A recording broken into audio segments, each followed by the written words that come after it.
There are some silences that are heavier than any argument, and the one in my car on the way to my parents' house was suffocating. It was a Sunday, a day that smelled of damp Ohio soil, and the promise of a family dinner I had been dreading all week. My name is Evelyn Carter, and for most of my 62 years, I have felt like a ghost at my own family's table. My hands, calloused from decades of quiet, unassuming work, gripped the steering wheel of my modest sedan. The car was old, but reliable. Much like me, I suppose. It didn't have the shine of my brother's imported luxury vehicle, nor did it command attention. It simply did its job, day in and day out, without any fanfare.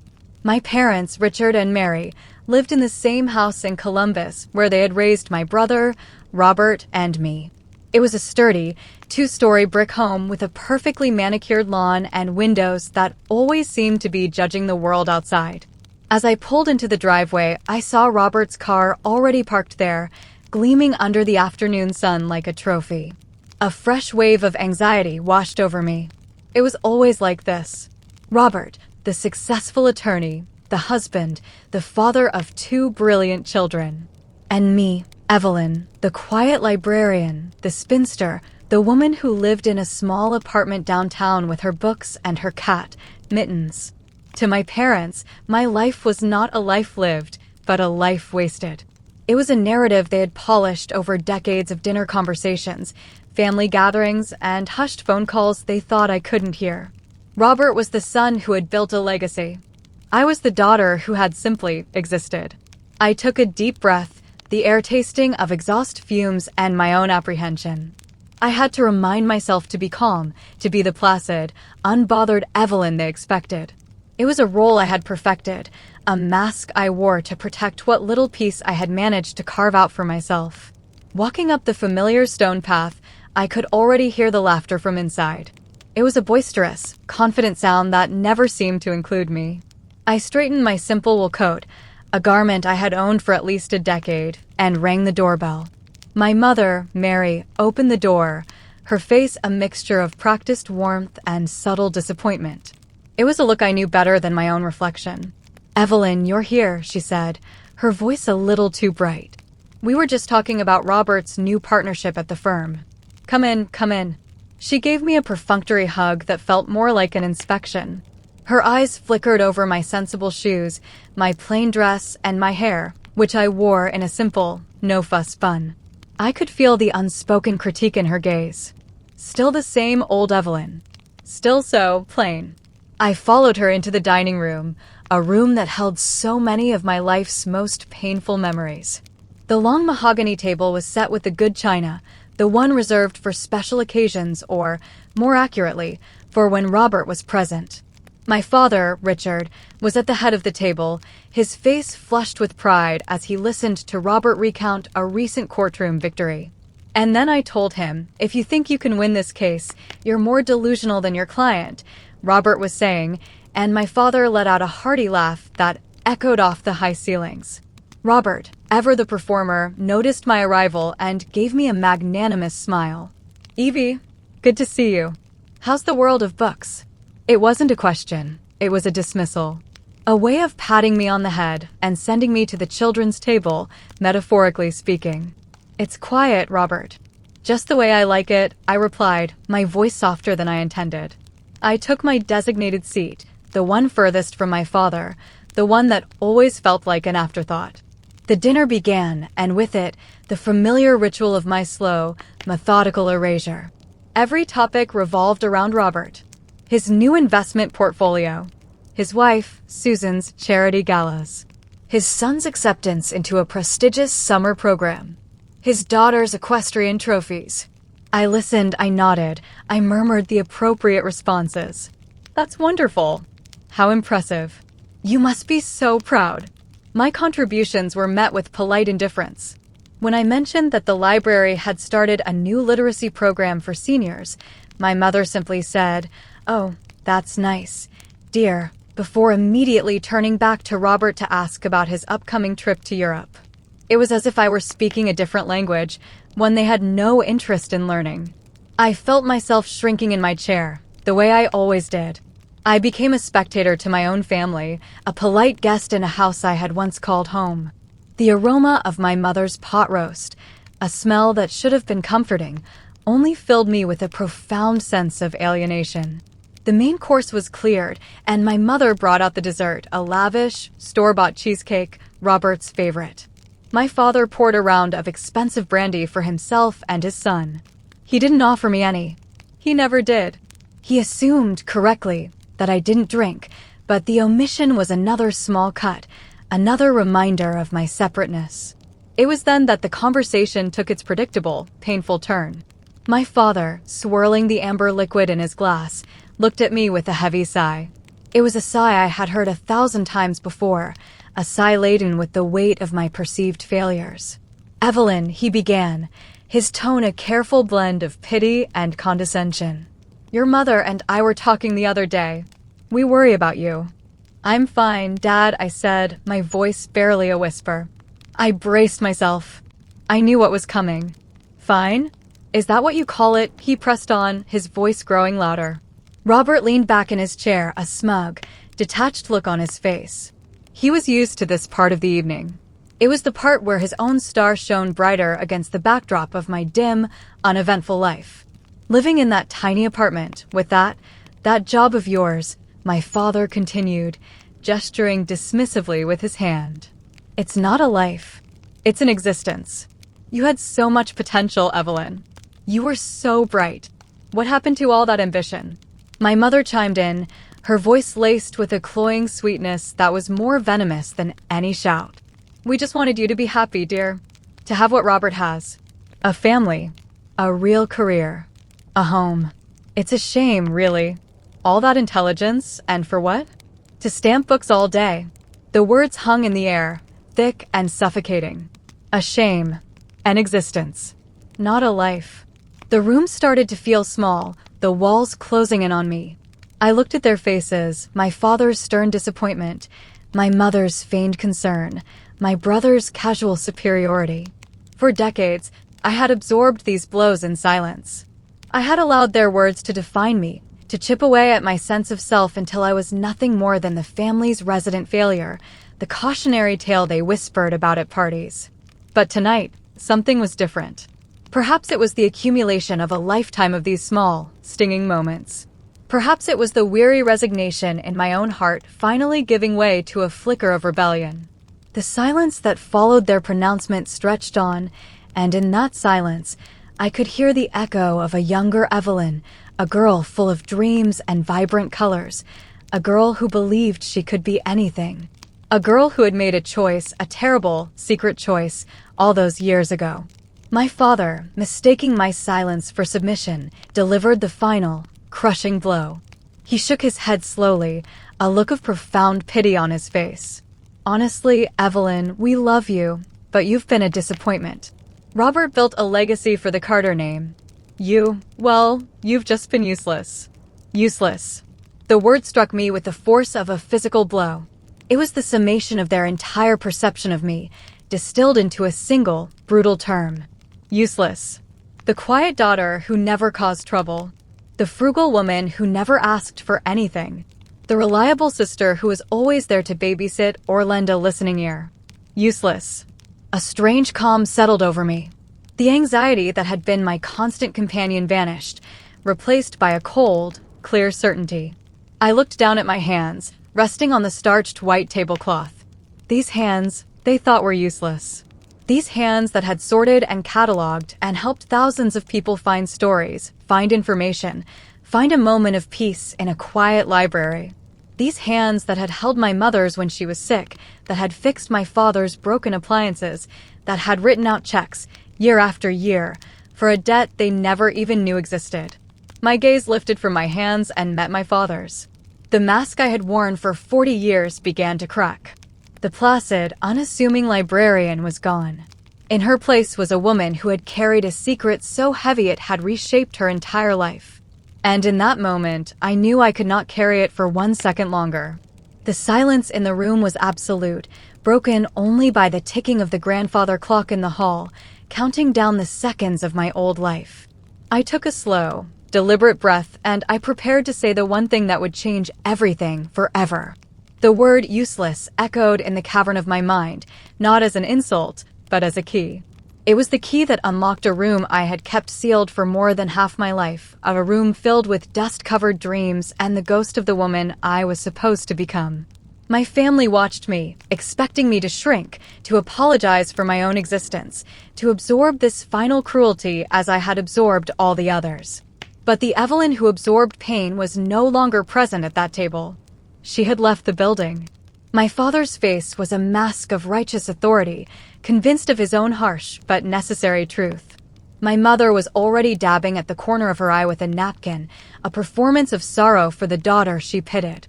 Robert simply looked bored, as if my public shaming was a tiresome but predictable part of the family dinner theater.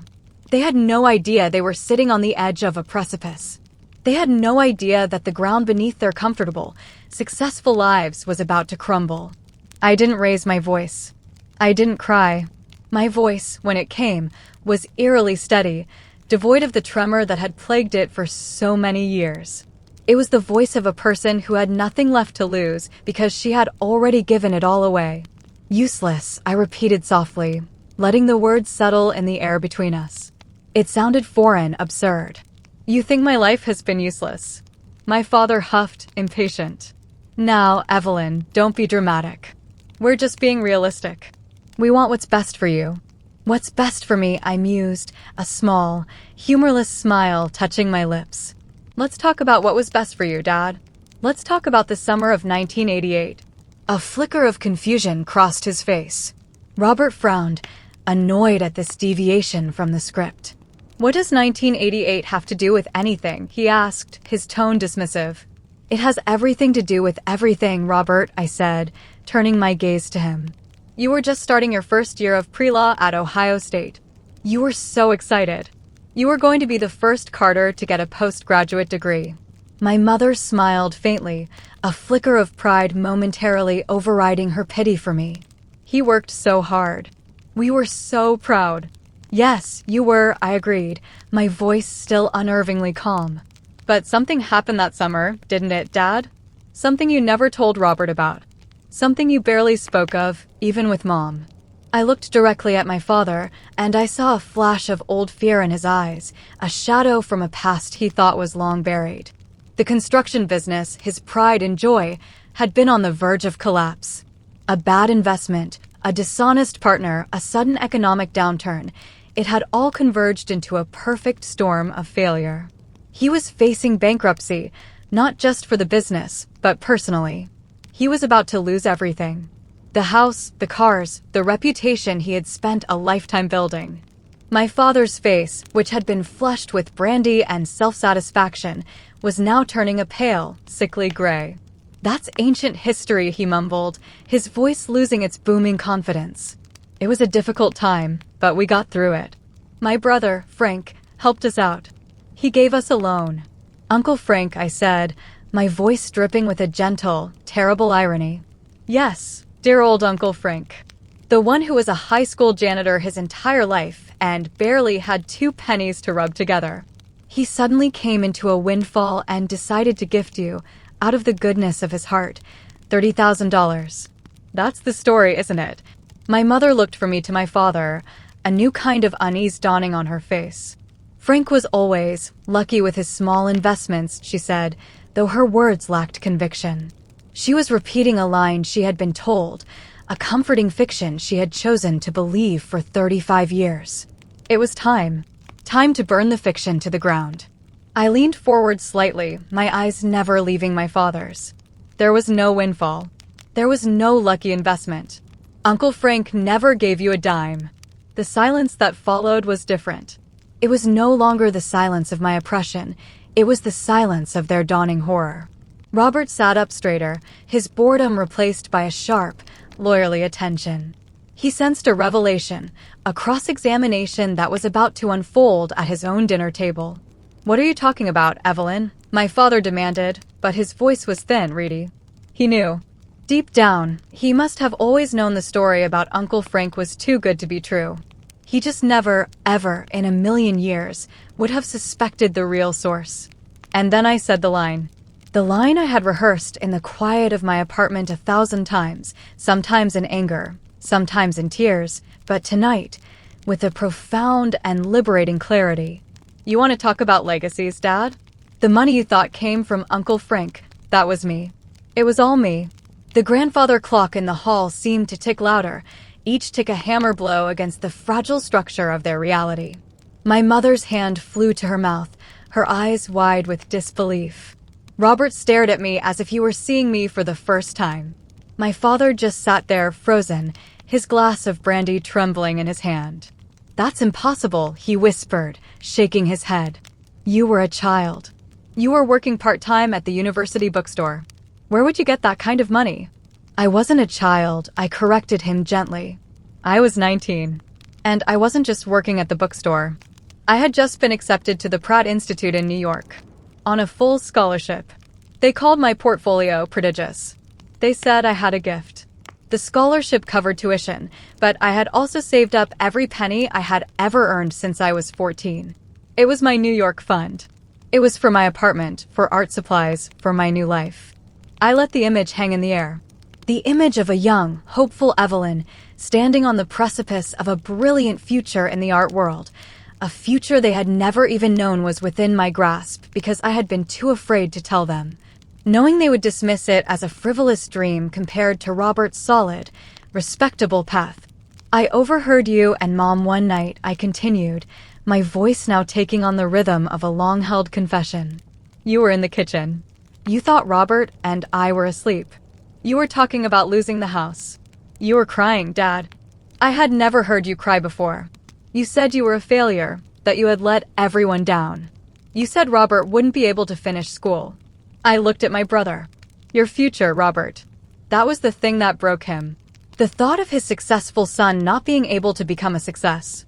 Robert was pale, his mouth slightly agape. The entire edifice of his life, his effortless rise, was beginning to show its cracks. So I made a choice, I said, turning my attention back to my parents. I wrote a letter to the Pratt Institute and declined the scholarship. I told them my family circumstances had changed. I took my life savings, every last dollar, and I called Uncle Frank. I begged him to do me a favor. I begged him to give you the money and tell you it was from him. He was a good man. He didn't want to lie, but he saw the desperation in my eyes. He agreed, on the condition that I never told you. He said a man's pride was a fragile thing. I took a shaky breath, the memory still raw, still painful. And the money I'd saved wasn't quite enough. It was about half of what you needed. So I dropped out of my local college courses. I got a full-time job. A bland, stable, useless job as a clerk at the county records office. It paid better than the bookstore. And for 10 years, Dad, for a full decade, a third of every single paycheck I earned went into an envelope that I gave to Uncle Frank, and he passed it on to you as repayments from a friend. That useless job paid off the secret loan that saved your business. It paid the mortgage on this house. It kept the lights on. It made sure Robert could go to law school without a single worry in the world. The room was utterly still. My mother was openly weeping now, not out of pity for me, but out of a dawning, terrible shame. My father looked like he had aged 20 years in 20 minutes. His face was slack with shock, his eyes hollow. My entire life, I said, my voice finally beginning to tremble with the weight of it all, I have lived in the shadow of the sacrifice I made for this family. My small life, my simple apartment, my lack of a husband and children. It wasn't because I lacked ambition. It was because my ambition had been spent on you. I poured my future into the foundation of this family so that Robert could build his legacy on top of it. I never traveled because my vacation money went to you. I never bought a new car because my car payment money went to you. I never bought a house because my down payment money went to you. I looked at my hands again, the hands they had deemed useless. So no, Dad, my life has not been useless. My life has been the silent, thankless, invisible engine that has powered this family for the last 35 years. You just never bothered to look under the hood. I pushed my chair back from the table, the scraping sound unnaturally loud in the profound silence. I stood up, feeling a lightness I hadn't felt since I was a teenager. The weight was gone. The secret was no longer mine to carry. It was theirs now.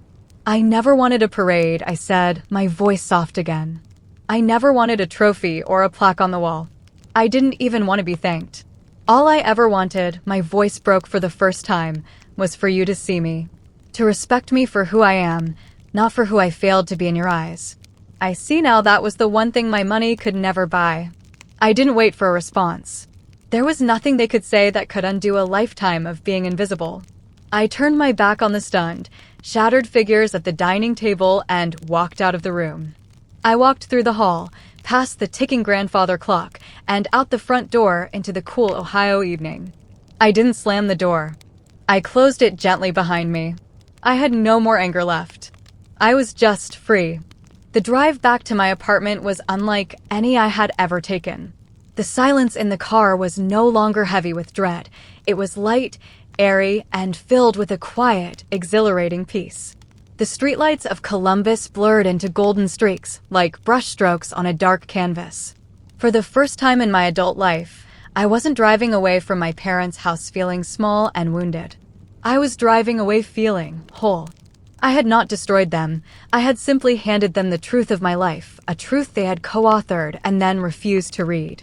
When I stepped into my little apartment, the one they saw as a symbol of my failure, it felt like a palace.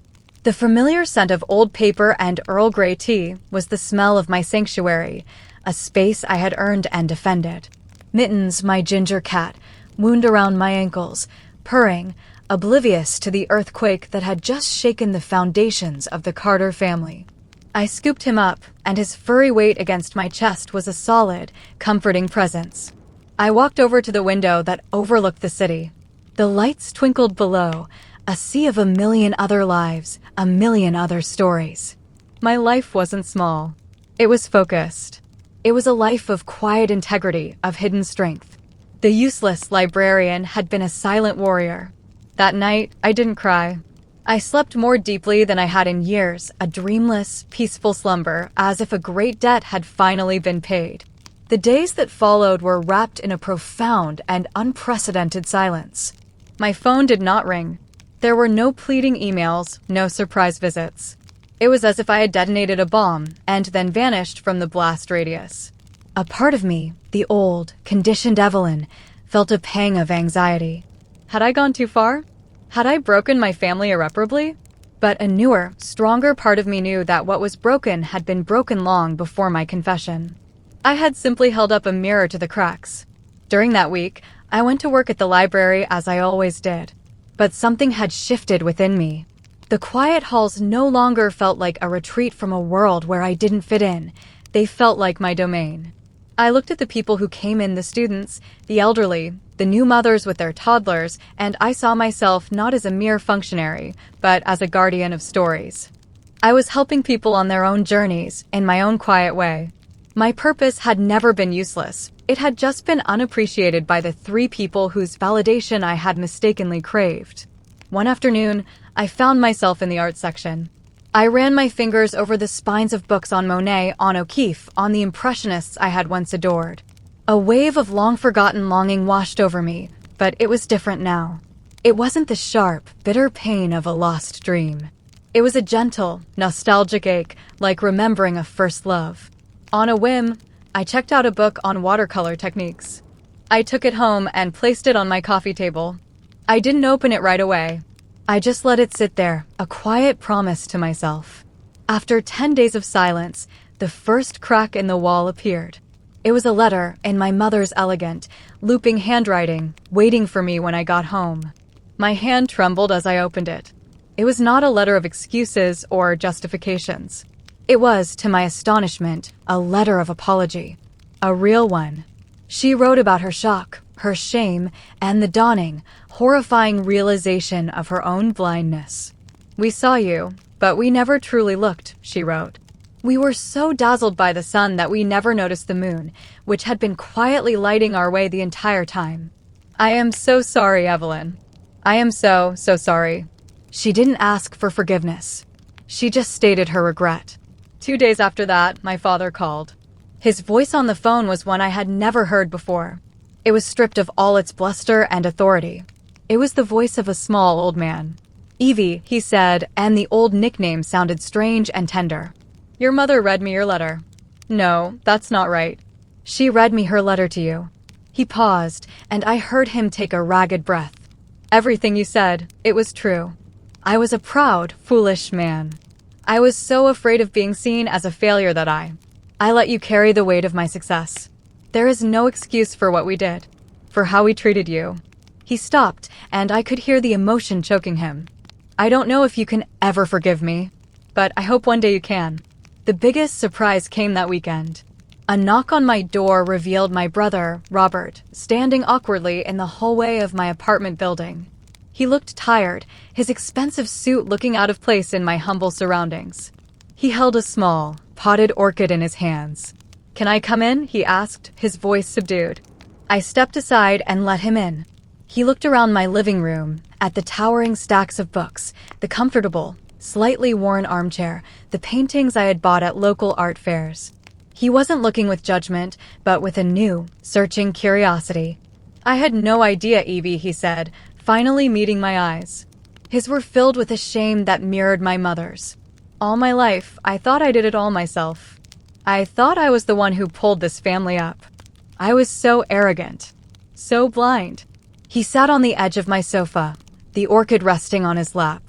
My entire career, my house, my kids' education, it was all built on a sacrifice you made. I've been walking around on a floor you built, thinking I was flying. He looked at me, and for the first time, I saw not my competitor, not the golden child, but my brother. I'm sorry, he said, his voice thick. I'm so sorry for every joke at your expense, for every time I dismissed you, for every moment I made you feel small. You're the strongest person I've ever known. We talked for over an hour. It wasn't a perfect, healing conversation that erased a lifetime of hurt. But it was a start. It was honest. He asked me about my life, really asked, for the first time. He asked about the books I was reading, about my friends from the library, about my cat. He asked me about the Pratt Institute, and he listened with genuine sadness as I described the life I had given up. Before he left, he placed the orchid on my windowsill. It's not much, he said, but it's a start. I'd like to get to know my sister. If you'll let me. I nodded, a genuine smile finally reaching my eyes. I'd like that too, Robert. My family is not fixed. The cracks are still there, deep fault lines of regret and lost time. We don't have big, happy Sunday dinners anymore. The dynamic has been too fundamentally altered for that. But what is emerging in its place is something quieter, more fragile, and infinitely more real. We have tentative phone calls. My mother sends me recipes she thinks I'll like. My father, in his own gruff way, has started sending me articles about famous artists, a silent acknowledgement of the dream I sacrificed. Robert calls me every week, just to talk. But the most important change has not been in them. It has been in me. A few weeks ago, I opened the watercolor book. I bought a small set of paints and some thick, creamy paper. I started painting again. Not for a career, not for acclaim, not for anyone's approval. I paint for me. I paint the view from my apartment window, the sleeping form of my cat, the delicate petals of the orchid my brother gave me. My hands, once deemed useless, are now creating worlds of color again. My life is not a grand, sweeping epic like the ones my parents admired. It is a quiet poem, written in invisible ink that has only now, in the autumn of my years, begun to appear. I am Evelyn Carter. I am a librarian, a cat lover, a painter, a sister, a daughter. I am not a disappointment. I am not a shame. I am not useless. I am the foundation. And finally, I am free. The days that followed my departure from my parents' home were the quietest of my life. The silence was not empty, it was full. It was filled with the absence of expectation, the lack of judgment, the quiet hum of a life that was, for the first time, truly and completely my own. The first few mornings, I woke with a jolt, my heart pounding with the phantom anxiety of an impending phone call, a summons to explain myself, to face another round of disapproval. But the phone remained silent. The inbox on my computer screen remained empty. The world, it seemed, was holding its breath right along with me. I moved through my small apartment with a new sense of ownership. Before, it had been a refuge, a place to hide from the weight of my family's disappointment. Now it was a kingdom. The worn armchair by the window was my throne. The tall, teetering stacks of books were not signs of a lonely life, but pillars of my own making, testaments to the worlds I had explored while my own world had been so small. I would make my morning tea and sit, watching the sun rise over the rooftops of Columbus, and I felt a profound sense of peace. The ghost of the girl who wanted to be an artist in New York no longer haunted me with what could have been. Instead, I felt a quiet kinship with her, a sense of gratitude for the strength she had shown, a strength I was only now beginning to recognize in myself. At the library, my work took on a new dimension. I had always been diligent, professional, but now there was joy. When I helped a young student find a reference for a history paper, I saw not just a task completed, but a small act of nurturing a future. When I recommended a novel to a lonely-looking widower and saw him return a week later with a little more light in his eyes, I felt a connection that went deeper than employment. These small, daily interactions were the threads from which I had woven my life's tapestry. My parents had only ever seen the plain, functional reverse side, full of knots and loose ends. They had never bothered to turn it over to see the picture I had been creating all along. One afternoon, a week after the fateful dinner, I was reshelving books in the biography section. My fingers brushed against a thick volume on the life of Georgia O'Keeffe. I pulled it from the shelf, its weight familiar and comforting. I opened it to a page showing one of her stark, beautiful desert landscapes. I remembered being a teenager, trying to mimic her style with cheap acrylics in my bedroom, dreaming of vast open spaces and a life dedicated to capturing light and shadow. A wave of sadness washed over me, but it was a clean sadness, like a spring rain. It was a grief for a life not lived, but it was no longer tangled with resentment. It was just a part of my story. I took the book home with me that night. It felt like a small act of rebellion, a nod to the girl I had packed away so long ago. I didn't know what I would do with it, but having it in my apartment felt right. It sat on my coffee table, a silent invitation to a past I was finally ready to face without flinching. My first contact with my family came not with a bang, but with a whisper. A simple, white envelope addressed to me in my mother's pristine cursive. I held it in my hands for a long time, my heart aflutter.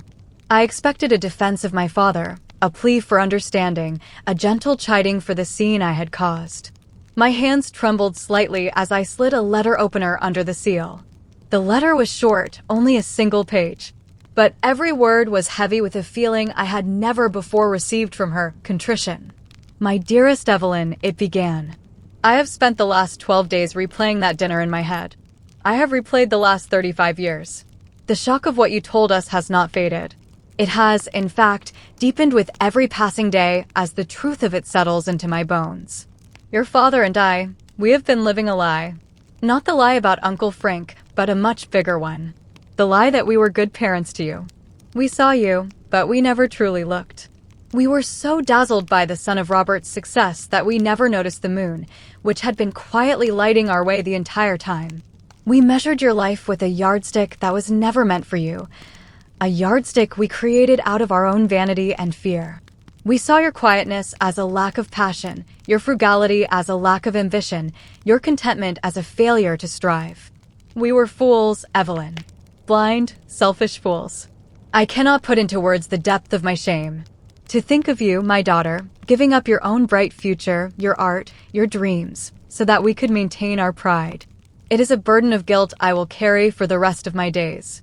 I am so sorry. For every dismissive word, for every time I made you feel less than, for my complete and utter failure to see the incredible, selfless, and beautiful woman you have always been. I do not ask for your forgiveness. I have not earned it. I only write this so that the truth is finally spoken between us. I am so sorry. Your mother, Mary. Tears streamed down my face as I read her words. They were not the hot, angry tears of my youth, but slow, quiet tears of release. A lifetime of unspoken pain was finally being acknowledged. We never truly looked. That was it. That was the heart of it all. I folded the letter and placed it inside the Georgia O'Keeffe book, a bookmark between the past and the present. 2 days later, my father called. His voice, usually so full of booming confidence, was hesitant and frail. He sounded like an old man. "Evie," he said, the childhood nickname feeling rusty and unfamiliar on his tongue. "Hello, Dad," I replied, my voice steady. There was a long silence on the other end of the line, filled with the static of unspoken words. "Your mother. She read me her letter to you," he finally managed to say. "She shouldn't have had to write it alone. The fault is mine. More mine than hers." He took a ragged breath, and I could picture him in his leather armchair, the brandy glass nowhere in sight. I was the one who built the business.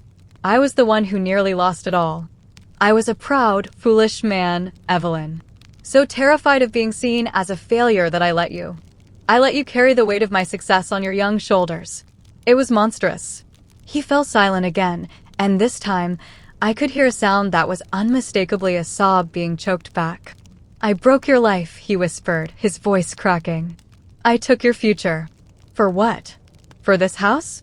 For a name on a law firm?" It all feels like dust now.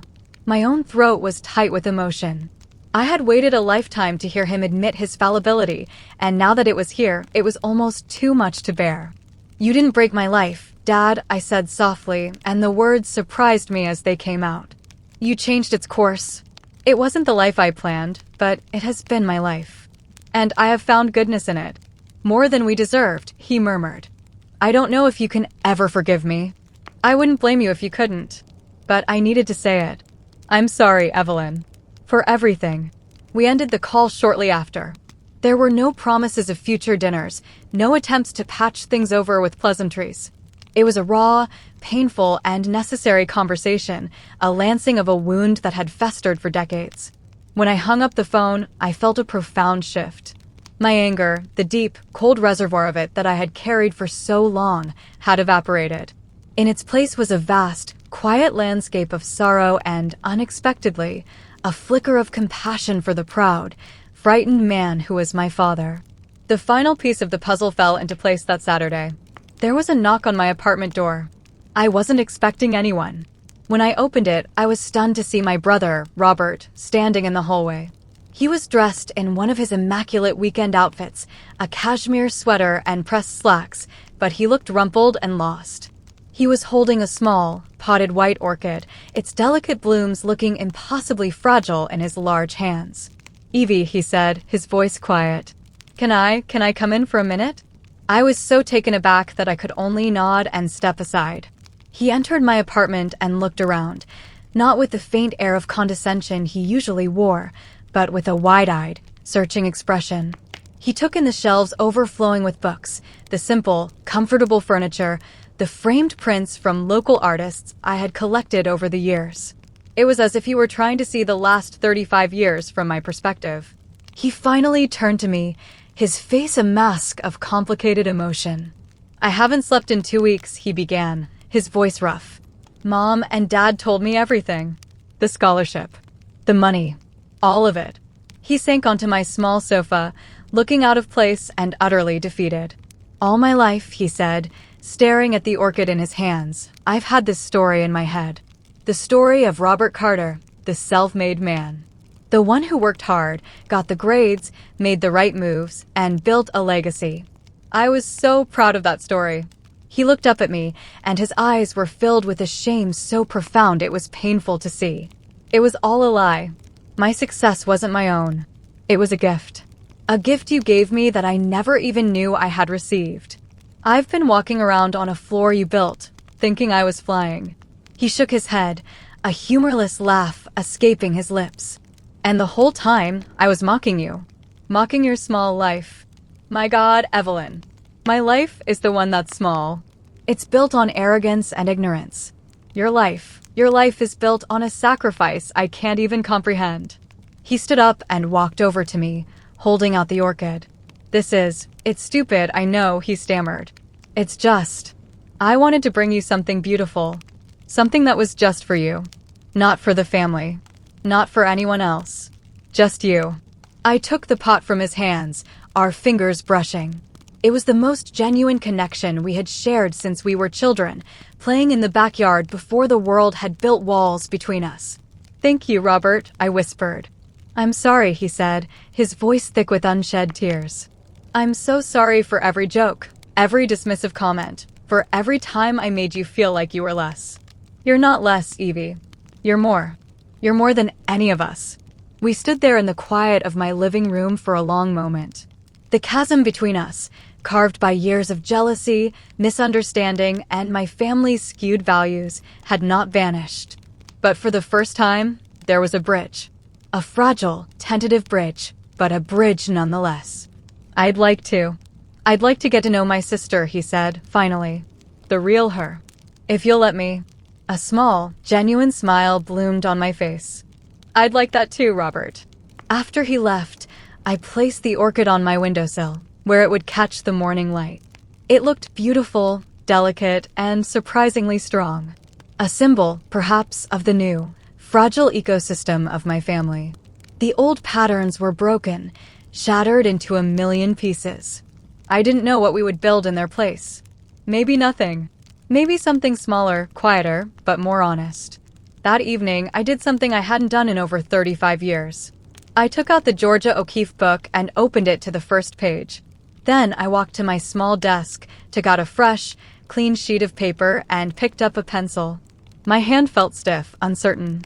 But as I touched the pencil to the page, a spark ignited. I started to sketch the white orchid, its delicate, arching stem, its perfect, star-like blooms. The lines were clumsy at first, the hand of a stranger. But I didn't stop. I kept drawing, losing myself in the shape, the shadow, the simple, profound beauty of the flower in front of me. My life was not the masterpiece I had once dreamed of painting. It was something else entirely. It was a quiet study, a detailed sketch made in shades of gray. But now, all these years later, I was finally starting to add color. And I was doing it just for me. The future was an unpainted canvas, and for the first time, I was not afraid of the blank space. I was filled with a quiet, thrilling anticipation of what I might create. The sketch of the orchid was the first of many. In the weeks that followed, my small apartment began to transform. The stacks of books were still there, my silent companions, but now they shared space with stacks of thick, creamy paper. The scent of old pages and tea was now mingled with the sharp, clean smell of graphite and the earthy aroma of watercolor paints. I began with timid still lives, the apple in the fruit bowl, the cracked ceramic of my favorite mug, the way the late afternoon sun cast long shadows from the leg of a chair. Each sketch, each wash of color, was a conversation with my 19-year-old self. It was an apology, a reunion, and a promise, all at once. My hands, which I had only ever seen as tools for stamping library books and tending to the needs of others, were relearning their native language. The stiffness in my fingers slowly gave way to a fluid grace I thought was lost forever.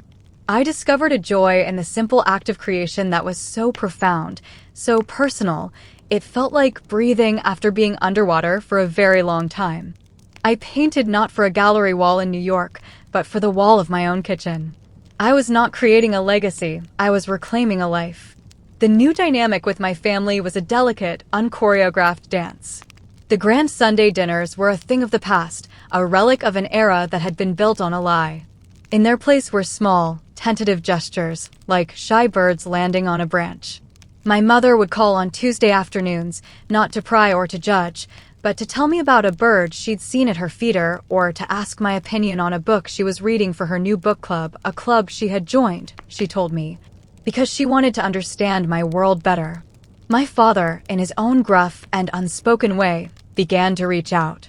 Once a month, an envelope would arrive, not with a check or a letter, but with a newspaper clipping. An article about a new museum exhibit, a review of an artist's retrospective, a feature on a local painter. There was never a note attached, but the message was clear. He was trying to see the world through my eyes. He was acknowledging the ghost of the dream he had helped to extinguish. Robert's transformation was perhaps the most startling. He called regularly, and his calls were not filled with boasts of his courtroom victories or his children's achievements. Instead, he asked questions. He asked about my day at the library. He asked what I was painting. At first, it was awkward, like two strangers trying to find common ground. But slowly, a real connection began to form. One afternoon, he called me from his car.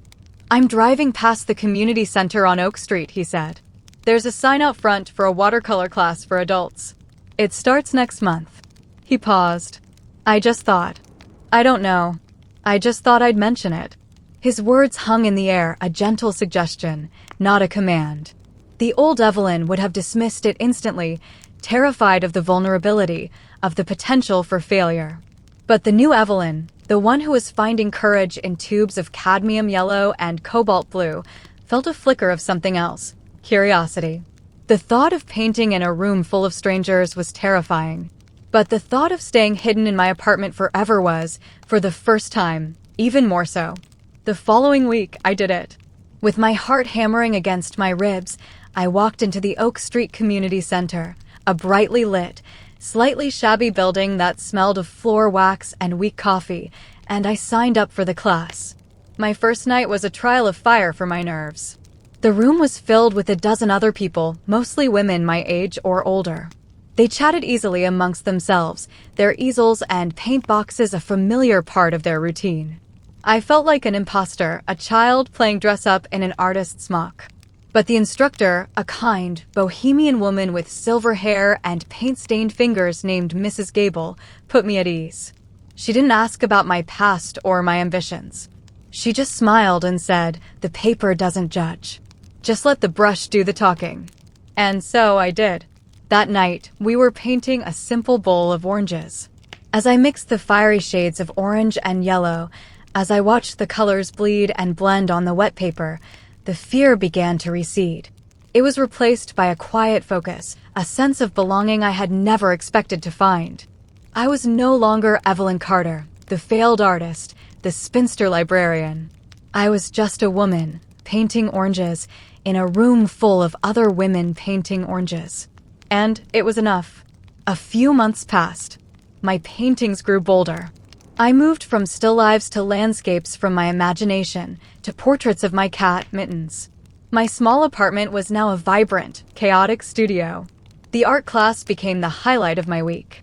I made friends, women who talked of grandchildren and gardens and the simple, profound joys of creating something with your own hands. My life was expanding, blooming in directions I had never thought possible. One Saturday morning, my father called. "Evie," he said, his voice softer than I was still used to. "The gutter on the back porch is clogged again. I can't get up on the ladder like I used to. Your mother is worried. I was wondering if you weren't busy." "I'll be right over, Dad," I said, without hesitation. When I arrived, the house felt different. The air was no longer thick with judgment. It was just a house, filled with old furniture and older memories. I brought my sketchbook with me, a habit I had recently acquired. While my father gathered the tools, I sat on the porch swing and began to sketch the old oak tree in the backyard, the tree Robert and I had climbed as children. My father came out and stood there for a moment, just watching me. I didn't stop, didn't feel the need to hide what I was doing. He walked over and looked down at the page. He saw the drawing of the oak tree, and he saw the pages I had filled before it, the orchid, the streetlights from my window, a self-portrait I had attempted. He didn't say anything for a long time. He just stood there, a frail man in his late 70s, looking at the evidence of a life he had never known. His shoulders slumped, and he reached out a trembling hand, not to touch the paper, but just to hover over it, as if feeling the warmth of it. "It's beautiful, Evelyn," he finally whispered, his voice thick. "All these years, all this beauty you had inside you. And we never saw it."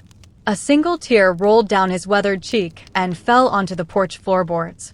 It was not a tear of pity, but of profound, heartbreaking regret. In that moment, I knew I had forgiven him. Not because he had asked for it, but because my anger had been replaced by a shared sorrow for all the lost years. The true culmination of this new chapter came a few weeks later on my 63rd birthday. I had told my family I didn't want a party, just a quiet day. In the afternoon, Robert came by my apartment. He wasn't alone. My mother and father were with him, looking nervous and out of place in my book-filled living room. "We know you said you didn't want to fuss," my mother began, wringing her hands. "But we wanted to give you this. All of us." Robert handed me a large, beautifully wrapped gift. It was heavy. I carefully unwrapped it, my family watching me with an intensity that made my hands shake. Inside was a magnificent, handcrafted wooden artist's easel. And beside it, a professional set of watercolor paints, with more colors than I had ever dreamed of, and a set of exquisite brushes with sleek, wooden handles. I looked up at them, speechless. It wasn't the monetary value of the gift, it was the meaning behind it. It was the ultimate acknowledgement. It was them finally seeing me, the real me. "We can't give you back the years, Evie," Robert said softly. "We can't give you back the scholarship or the life you might have had. But we can help you build the life you are making now." My father cleared his throat. "We're proud of you, Evelyn," he said, his voice firm, but this time with a new kind of pride. Not pride in success or status, but pride in my resilience, my character, my heart. "We're so very proud of our daughter," the artist. Tears filled my eyes, but for the first time in their presence, they were tears of pure, unadulterated joy. But that wasn't the end of it. Robert handed me a thick, formal-looking envelope. "There's one more thing," he said. I opened it. Inside were documents, official and legal. My eyes scanned the words, and my breath caught in my throat. Robert, using his legal skills and his own money, had worked with the Pratt Institute to establish a new, annual scholarship. It was a grant to be given to a promising young artist from Ohio who needed financial assistance to attend. The name of the scholarship was printed in bold letters at the top of the page, the Evelyn Carter Grant. I looked at him, my vision blurred. "Robert." I couldn't speak. "Your sacrifice wasn't useless," he said, his own eyes glistening. "It wasn't for nothing. It built my legacy, yes. But now it's going to build others too. For years to come. That's your real legacy, Evie. Not the one you lost. The one you created in silence all along." That night, long after they had gone, I stood in the middle of my living room, my new easel set up by the window. The city lights twinkled outside. The apartment was quiet, filled with the gentle presence of my books, my art, my cat purring on the armchair. My life was not the grand, sweeping epic I had once dreamed of. It was not a story of fame or fortune. It was a story of quiet survival, of a secret sacrifice, and of a slow, hard-won bloom in the late autumn of my life. I looked at the documents for the Evelyn Carter Grant, and I looked at my own clumsy, beautiful paintings drying on the kitchen table. And I understood. A legacy isn't just something you build for the world to see. Sometimes, it's the quiet foundation you lay that allows others to build their own dreams. My masterpiece was not a painting that would hang in a museum. It was the invisible, unbreakable strength that had held my family together, and the quiet courage that had finally allowed me to find my own way back to myself. My name is Evelyn Carter, and my life, I finally knew, had been anything but useless. It had been a work of heart,